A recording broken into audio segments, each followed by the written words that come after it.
그럼 이제 이어서 오늘 이제 여러분들이 궁금해하실 이런 땅 절대 사지 마세요. 라는데 실제 이제 사례를 통해서 우리 조은희 대표가 설명을 해줄 겁니다. 네. 어, 저희가 사실 이제 이런 상담을 많이 하다 보니까 다양한 사례가 많아요. 그래서 그 절대 피해야 하는 그 건축물 같다. 그러니까 사지 말아야 하는 또는 가지고 있다면 이런 컨디션인 걸 좀 아셨으면 좋겠다라는 그런 사례를 몇 가지 준비를 했어요.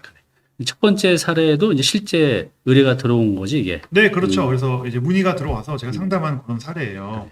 그래서 이제 조 대표가 저한테 요 실제 들어온 사례를 줬거든요. 제가 한번 읽어볼게요. 여러분들 한번 잘 들어보시기 바랍니다. 여러분들도 이런 상황들이 많이 있으실 것 같아요. 자, 문의 내용인데요. 안녕하세요. 다가구 임대를 검색하다가 현수 아빠님 블로그를 보게 됐어요. 제가 현사합니다. 따님인데 이제 네. 현서죠. 네. 제가 잘 몰랐던 또 다른 세상이 있었네요. 제가 상담받고 싶은 집은 저희 부모님이 앞으로 거주하게 될 집입니다. 아직 구입하기 전이긴 하지만 아마 다음 주 정도 결정이 날 듯 싶네요. 이런저런 집안 사정으로 기존 주택을 처분하고 남은 돈으로 구입하려고 하는 것인데 액수가 적다 보니 선택의 폭이 많이 좁네요. 그나마 고른 집이 대지가 37평, 반지하 1층, 지상 1층, 2층, 총 이제 3개층이네요. 그래서 매매가가 3억 4천만 원인데 여기 전세가 1억 1,500만 원이 있어서 실제 투자금은 2억 2,500만 원으로 구입 가능하다고 합니다. 반지하가 두 칸 있어서 두 개 합해서 월세가 55만 원 정도 받을 수 있다고 하네요. 집은 이제 사이에 낀 집이 아니라 모서리에 있고요. 코너 집인 것 같아요. 주변에 오래된 주택가이고 대학교가 있어서 월세 수요는 좀 있는 편입니다. 구입하려는 집 역시 오래된 주택이고 어느 정도 리모델링이 필요한 상황입니다. 신축이냐 리모델링이냐 고민이 많습니다. 문제는 역시 돈이죠. 최대로 쓸 수 있는 돈이 한 2억 6천에서 3억 정도라고 합니다. 적은 돈으로 부모님의 주거와 노후 대책 이 두 마리 토끼를 다 잡으려니 어려움이 많네요. 조언 좀 부탁드립니다. 라고 했어요. 네. 네. 이건 어떻게, 근데 이게 이제 신축이 안 되는 별로 사업성. 예, 그래서 여기 제목이 보면 건축이 안 되는 땅에 상담한 사례인데, 이분은 이제 그 소액으로, 이제 과거에 상담을 한 사례인데, 소액으로 이제 이런 사업 목적을 위해서, 이제 부지 매입을 검토하고 있는 상황이시잖아요. 근데 제가 이제 제일 먼저, 저희가 사업 그 부지를 검토할 때는 그 토지 이용 계획을 살펴봐야 돼요. 토지 이용 계획 확인은? 네, 그렇습니다. 그래서 지금 제가 이렇게 준비를 했는데 이렇게 토지 이용 계획원을 먼저 보시게 돼요. 그러면 거기 이제 지적도가 이게 지금 그분이 실제로 의뢰한 땅인가 봐? 네, 맞습니다. 그래서 요 부지를 지금 매입을 하려고 했고 3종 일반 주거 지역이고요. 1종 지구 단위 계획 구역이었어요. 지구 단위 계획 구역이 네. 무슨 의미인가? 그러니까 지구 단위는 일종의 도심에 그 일정 면적과 섹터를 특별한 목적으로 그런 컨셉으로 개발하기 위해서 계획을 하는 계획이라고 생각을 하시면 돼요. 그러면 토지 이용 계획을 뗐는데 지구 단위 계획이 잡혀 있다고 하면 지자체에 어떤 계획이 잡혀 있는지 확인할 필요가 있겠네. 반드시 확인하셔야 됩니다. 이걸 모르고 했다가 뭐 이렇게 될 거야라는데 그렇게 안 될 수도 있다는 거잖아. 그렇습니다. 예를 들어서 서울의 2종 일반 주거 지역이다 하면 아까 용적률 200%에 건폐율 60% 했잖아요. 근데 지구 단위 계획이 걸려 있다. 그러면 용적률이 180%인 경우도 있습니다. 줄어들 수도 있네. 네, 줄어들 수도 있고 그러면서 지구 단위 계획에는 어떻게 설명이 되어 있냐면 180%지만 네가 건축할 때 내가 시키는 일을 하게 되면 인센티브를 줄게. 그래서 용적률 200% 또는 그 이상을 할 수 있게 해줄게. 내가 유도하는 대로 건축을 해. 라는 게 서울에 이제 지구 단위 계획도 1종 지구 단위와 2종 지구 단위가 있는데 이제 도심에서는 이제 1종 지구 단위 계획이라고 하고 또 이 얘기하면 길어지니까 그래. 일단 예, 그렇게. 이렇게. 그렇습니다. 그래서 그 지구 단위 계획이 있는 거를 봤고요. 지구 단위 계획을 살펴봐야 되네라고 이제 검토를 했는데 그 밑에 여기 보시면 지역 지구 등 사항이 있어요. 근데 지역 지구 등 사항을 보다 보니까 다른 내용은 특별한 게 없어 보였는데 이게 하나 눈에 걸렸죠. 정비구역. 네, 정비구역 및 도시 및 주거환경 정비법에 의한 정비구역. 이거 뭐냐면 흔히 여러분들이 아시는 재개발, 재건축. 네, 그렇습니다. 그 구역에 들어와 있다는 거예요. 재건축 구역에 들어와 있다는 거네. 네, 이게 맞습니다. 이게 어떤 문제가 되지? 재개발, 재건축은 그 블럭이나 지역에 아파트 단지라든지 아니면 뭐 상업시설이라든지 이런 걸 조성하겠다는 어떤 큰 계획이 있는 지역이잖아요. 그 서울 같은 경우에도 이런 지역이 굉장히 많아요. 재개발 지역으로 묶여 있거나 재개발, 재건축 사업을 추진하고 있는 그런 지역들. 그럼 이렇게 정비구역으로 묶여 있는 곳은 뭐 예외사항도 있겠지만 거의 대부분은 신축이 불가능한 거네, 그러면? 신축도 불가능하고 리모델링, 대수선, 허가받는 대수선도 불가능한 경우가 많습니다. 그러니까 이분이 애초에 아까 그 사례 말씀해 주신 것처럼 신축이나 리모델링 고민하고 계시잖아요. 둘 다 고민할 거리가 아니에요. 안 되는 거네. 안 돼요. 그냥 이거는 사업 목적에 맞고 건축이 안 되는 땅입니다. 이런 거를 알아보지 않고 싸다고 덥석해야겠다면 큰일 나겠네. 큰일 나죠. 그런데 이런 경우가 정말로 많습니다. 저도 이렇게 상담해보면 이런 땅을 갖고 와서 신축을 하겠다고 상담하시는데 정비구역이에요. 정말 큰일 납니다. 난감하죠. 그래서 여러분들이 아무리 좋은 땅이 나오고 아무리 싼 땅이 나와도 반드시 전문가들 상담을 통해서 이게 내 목적에 부합하는지 반 체크를 하셔야 됩니다. 네. 이런 지역이 서울에 굉장히 많고 최근에 이제 많이 이슈가 됐던 뭐 용산이라든지 특히 용산 같은 경우에는 정비구역으로 지정이 안 돼 있어도 뭐 권리산정 기준이라든지 다양한 어떤 그 조건이 있어요. 근데 아까 말씀드린 사업 목적이 내가 분양을 하겠다든지 계속 가져가겠다든지 했을 때 이런 부분을 정확하게 파악 안 하고 접근하면 낭패 볼 수 있다는 거죠. 그래서 이제 이거는 토지 이용 계획 확인을 때 보면 이 정비 구역으로 묶여 있는지 아닌지를 이제 확인할 수가 있는 거네. 네, 그렇습니다. 근데 그리고 또 디테일도 봐야 돼요. 여기 만약 없어도 잡혀 있는 경우가 있을 수도 있나? 그런 경우가 있습니다. 여기 아직 표시는 안 돼 있는데 사업을 추진 중이라고 하는 그런 경우. 그래서 허가권자들, 그러니까 구청에서 허가를 받는데 문제를 제기하는 네, 그런 케이스도 있습니다. 그러면 이거는 토지 이용 계획 확인도 1차적으로 봐야 되지만 네, 더 정확한 해당 거. 구청, 지자체 네. 구청에서도 내 사용 목적에 할 수 있는지 알아봐야겠네, 반드시. 맞습니다. 심지어 어떤 경우도 있었냐면 그 정비 사업을 이런 구역 지정이 안 돼 있는데도 추진하고 있다 보니까 주민들의 민원이 엄청나게 심한 거예요. 민원이. 네, 정비 구역에 다세대 주택을 짓게 되면 지분 쪼개기 이런 말씀 들어보셨잖아요. 네, 그래서 사업성이 떨어진다. 조합원이 많아지고 뭐 이런 뭐 얘기도 좀 길어질까봐 간단히 말씀드리면 신축을 해서 노후도 떨어뜨리고 해당 구역에 조합원이 많아졌을 때 다른 조합원의 입장에서는 손해가 발생해요. 그렇지. 네. 적은 숫자가 적어야 되는데 많아지면. 뭐 그런 거예요. 네, 네, 맞습니다. 그래서 이제 그런 개념에서 봤을 때 조금 이슈가 돼서 그거를 민원이 하도 많이 들어오니까 구청 담당이 여기 신축하시면 안 되는 거 아니에요? 이렇게 대응하는 경우도 많습니다. 네. 그래요. 네. 그러니까 이분도 이제 다행히 상담을 통해서 신축이 이제 불가능한 걸 알았기 때문에 했지만 이런 경우 그냥 계약하고 오는 경우도 굉장히 많다는 거죠. 그래서 여러분들 이런 거 이제 주의하셔야 됩니다. 네. 두 번째는 또 뭐지? 두 번째는 사업성 없는 땅에 건축 상담한 사례예요. 이것도 지금 메일로 요청이 온 네, 거지. 메일로 요청합니다. 제가 지금 이제 여기 받고 있는데 제가 한번 이제 읽어보겠습니다. 안녕하세요. 현 상황이 부모님께서 소유하고 계시고 79년도에 지은 30년이 훨씬 넘은 단독주택이네. 이거는 이미 갖고 계신 거네, 부모님이. 네, 맞습니다. 거주하기가 너무 낡고 추워 매도를 위해 노력하시나 힘든 상황. 지금 내놓은 지 4개월이 됐는데도 이제 안 팔리고 있다고 합니다. 생각을 바꿔서 팔리지 않으면 수익형으로 만들어 보고자 생각을 전환 중입니다. 그래서 뭐 이제 신축도 생각하시는 것 같아요. 그래서 이제 궁금한 사항들을 쭉 적어 주셨는데 수익형으로 한다면 어떤 형태가 좋을까요? 원룸, 투룸. 방은 몇 개나 만들 수 있나요? 몇 층까지 지을 수 있나요? 건축비는 얼마나 들까요? 건축비를 얼마나 해소할 수 있는지요? 또 수익형으로 만든 후에 자산 가치가 얼마나 오를까요? 등등등 이제 많은 질문을 해주셨는데 어때? 이 땅은 신축은 할 수 있었나? 신축적인 제한은 없는 땅이었어요. 네, 그래서 그런 제한이 있지는 않는데 다른 이유로 사업성이 너무 이제 떨어지게 됐다. 신축은 할 수 있지만 네. 사업성이 해서 신축한다는 게 의미가 없다. 네, 그래요. 왜 그런 거지? 토지용 계획을 한번 제가 이제 또 준비를 했는데 한번 보시면 부지 면적이 작아요.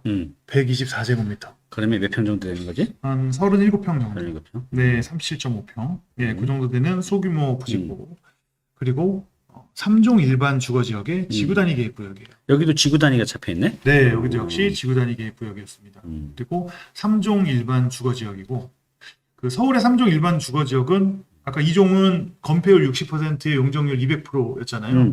근데 3종 일반 주거 지역은 건폐율 50%에 용적률이 250%죠. 용적률은 훨씬 50% 정도 더 큰데, 네. 25%더 큰데, 그렇죠. 건폐율은 오히려 더 작네. 네, 그렇죠. 그러니까 만약 100평짜리 땅이면 2종에서는 60평을 바다 평수가 60평인데 3종에서는 50평이니까 이 용적률이 높다고 꼭 좋은 건 아니네, 그지? 그렇죠. 네, 그래서 건폐율이 작다 보니까 저희가 소규모 사업을 진행할 때 아까 다세대, 다가구, 다중재 설명드렸지만 층수에 이 제한이 있지 않습니까? 3층이야, 4층이야.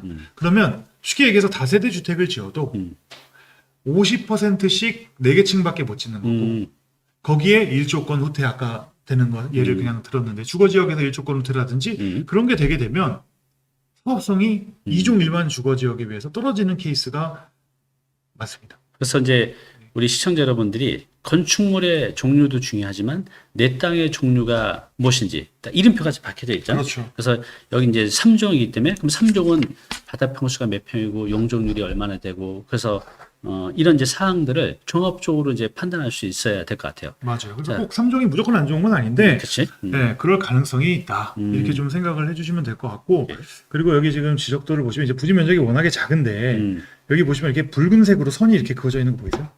그러게요. 이게 네. 지금 조드표가 한 게 아니라 그어져 있는 거야? 그렇죠. 토지용 계획 자체에 그려져 있는 거고요. 이게 뭐냐면 이제 도로의 표시입니다. 앞으로 도로. 예정된 도로의 표시. 그러면 저 선이 빨간 선이 있으면 네. 어떻게 되는 거야? 이 부분은 도로를 이만큼 나중에 확보를 하겠다라고 하는 그런 계획입니다. 그러면 저 내 땅이지만 저 빨간색 선 바깥으로는 건축이 안 되는 거야? 당연하죠. 용적률하고 건폐율에서 빠지고 아까 제가 37평 부지였잖아요. 이 도로로 지금 빠져야 되는 부분이 면적이 제가 계산을 해보니까 27제곱미터 정도 됩니다. 27제곱미터. 네, 거의 한 8평 이상, 어휴. 9평. 이렇게 작은 땅에서 그렇게 많은 평수가 8평 빠지면 이상. 내 땅인데 건축을 못 한다니 참 원통하겠어. 그렇죠. 용적률에서도 빠지고 건폐율에서도 빠지니까 안 그래도 면적이 작은데 그러게. 거기서 이거를 제하고 나면 29평 남는 거예요. 그래. 네, 그러면 거기서 또 건폐율은 또 50%예요. 50%. 네, 바다 평수가 그러면 한 14평 정도? 맞습니다. 게다가 또 어떤 문제가 있지? 3종 일반 주거 지역이라서 일조권 제한도 많아요. 주거 지역이니까. 굉장히 많이 받죠. 그러면 저 지금 위쪽이 북쪽이잖아. 네, 그렇죠. 그러면은 거의 이 넓은 이 가로로 좀 기니까 네. 일조권을 길게 많이 받겠네. 그렇습니다. 그래서 사업성이 너무나 떨어지고 또 지구 단위 계획에서 여기 지구 단위 계획을 살펴보니까 네. 지구 단위 계획에서 건축 한계선이라고 해가지고 대지 경계선으로부터 1m씩은 띄어라. 그래서 이 거리를 살리겠다라는 지구 단위 계획이 있었어요. 주고 다니게. 네. 그렇다 보니까 그런 거 저런 거 다 지켜가면서 건축 계획하면 사업성이 나올 수가 없죠. 그러니까 이제 정리를 하면 이 땅 같은 경우는 본인 땅이지만 신축을 할 수 있지만 사업성이 안 나오는 거죠. 뭐 여러 가지 이유가 있었지만 일단 땅이 좀 작고 또 지구 단위 계획에 의해서 1m를 띄어야 되고 건축선도 보시면 도로로 내줘야 땅이 거의 한 8평을 내줘야 되고 그렇죠. 또 가로로 길다 보니까 북쪽으로 면한 길이가 이제 길어서 맞습니다. 일조권을 많이 받게 되니까 그렇습니다. 신축을 할 수 있지만 사업성이 거의 안 나온다. 그렇죠. 그래서 그래서- 이분 같은 경우에는 원래 팔려고도 했었대요.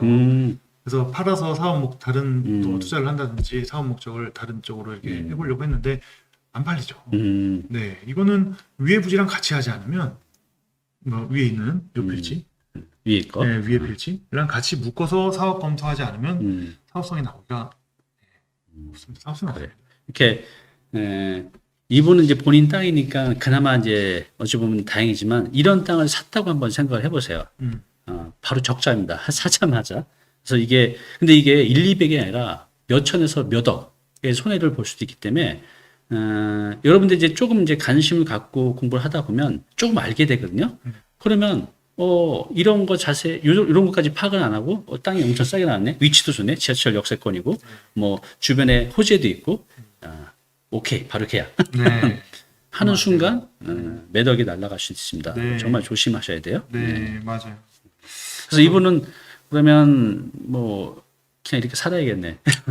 그렇죠. 예. 그리고 아니면 위에 부지랑 같이 같이 개발한다든지. 개발을 한다든지 그런 거를 검토하시는 게 방법일 것 같습니다. 그러니까 이제 이런 경우는 윗집을 내가 사든가 네. 아니면 이 집이 내 걸 사게 하든가 네. 아니면 제3자한테 건축업자한테 두 개를 동시에 매각하든가 맞습니다. 그때까지 이제 세 가지 방법 중에 하나를 선택해서 기다려야겠네. 그지? 사실 제가 여기 그 오픈할 수는 없어서 주소랑 이런 거는 이제 다 지어놨지만 위치가 굉장히 좋아요.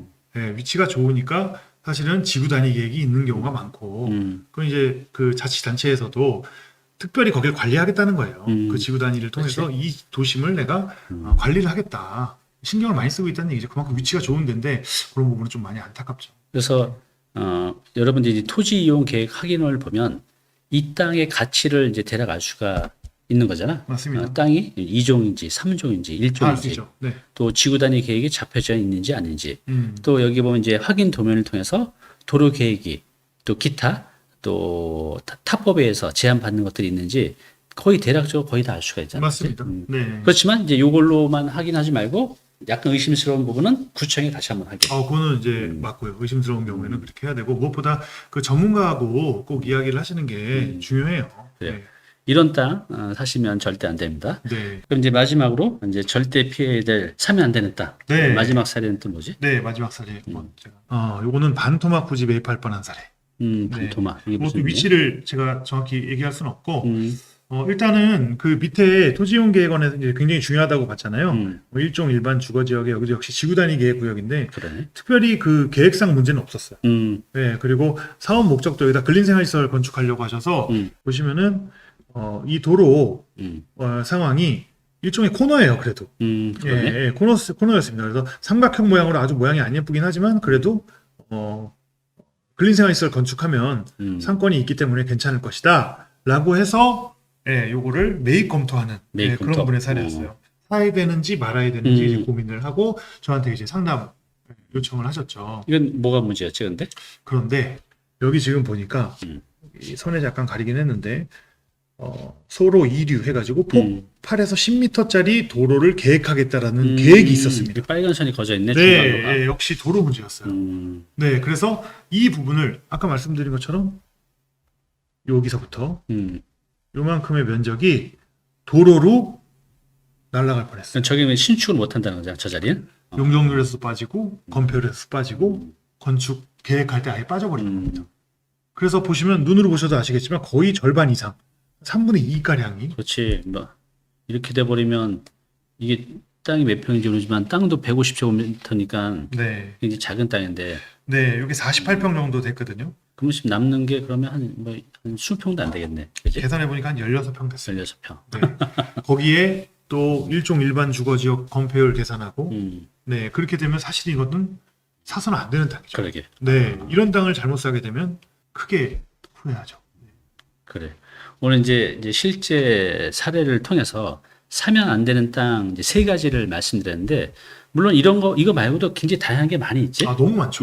이거는 뭐 제가 세 가지 좀 사례를 말씀을 드린 거고 이거 말고도 수도 없습니다. 네. 네. 그래서 이제 처음부터 너무 어렵게 접근하면 여러분이 힘들어 하실 것 같아서 그냥 대표적으로 많이 생기는 사례를 이제 말씀드렸는데요. 앞으로 사면 안 되는 땅들이 너무 많아요. 진짜 10가지, 100가지입니다. 그런 것들도 앞으로 방송을 통해서 하나하나씩 또 알려드릴게요. 그래서 다시 한번 이제 당부드리지만, 우리 이제 이게 강의나 공부하는 게 아니라 실제로 이걸 통해서 여러분들이 이제 부자가 되는 게 목표라고 하시면, 건축법에 관련된 기초 용어는 어느 정도 숙지를 하고 오시면 이런 거 보실 때 바로바로 다 이해가 되실 거예요. 그리고 이해를 넘어서 이제 활용까지 하실 수가 있으니까, 보시면서 궁금한 사항들은 질문을 해주시고요. 미리 공부해 오시라는 거예요. 이 건축이 여러분들이 어려워하실 필요는 없어요. 지금 이제 용어가 좀 생소하고 또 용어조차도 생소하다 보니 내용 자체도 어려우신데 자꾸 듣다 보시면 한 3개월만 하면 이 건축법에 대한 이론은 여러분들이 거의 다 아실 수가 있습니다. 단 용어에 대한 정의만 여러분 좀 이해를 하시면 앞으로 한 3개월 정도만 쫓아오시면 여러분도 건축 박사가 될 수 있고 또 부자도 될 수 있으니까요. 돈 되는 공부잖아요. 그래서 앞으로 우리 조건희 대표하고 하나하나씩 세부적인 사항들을 알아가는 시간 갖도록 하겠습니다.